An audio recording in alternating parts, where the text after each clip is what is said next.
The Uganda National Consumers Organization that promotes patients' rights has raised a concern of continued and increased patient detention in hospitals, calling upon the policymakers to pass the Patients' Rights and Responsibility Bill, which will empower patients to demand for their own rights. Julius Muhomuza was there and he reports. According to the World Health Organization, no person should be detained in a hospital against their will for non-payment of bills and user fees, nor should the remains of the deceased patient be withheld and not released for unpaid hospital bills and user fees. Why should a patient who ought to be discharged be detained? Nor should the remains of a deceased patient be withheld and not released just because of non-payment of hospital bills or inability to pay hospital user fees. Hospital detention for non-payment of bills occurs when hospital staff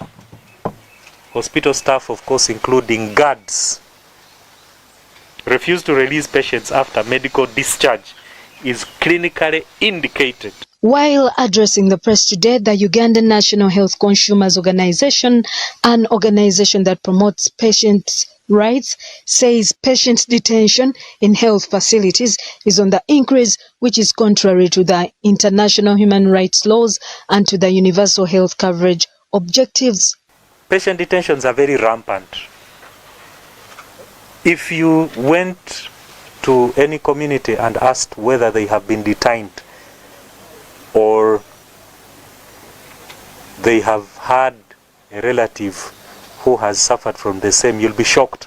Every one of them will give you a different narrative. Like we did say, there are different forms of how you can be detained.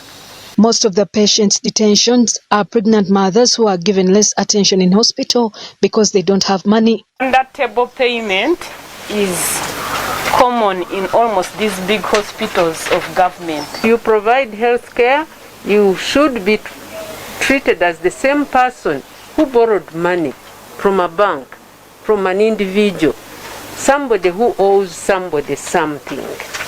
And we know that in this country, the law does not allow you to imprison your debtor. Moses Talibita, legal officer UNHCO, says that much greater attention is required from policymakers on the need to ban hospital detention. I did say there are laws that government ought to be passing to facilitate making health cheaper,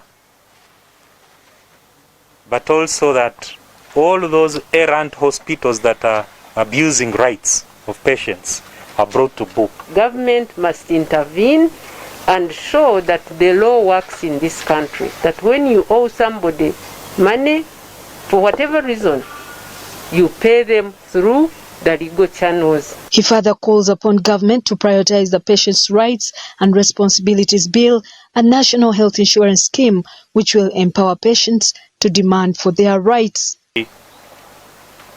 Call upon government to pass the Patients' Rights and Responsibilities Bill, together with, of course, the National Health Insurance, because National Health Insurance will correct the catastrophic expenditure, the high commercialization, which has been reported to cause patient detentions. This story was filed by Julius Muhomuza for Dream TV News.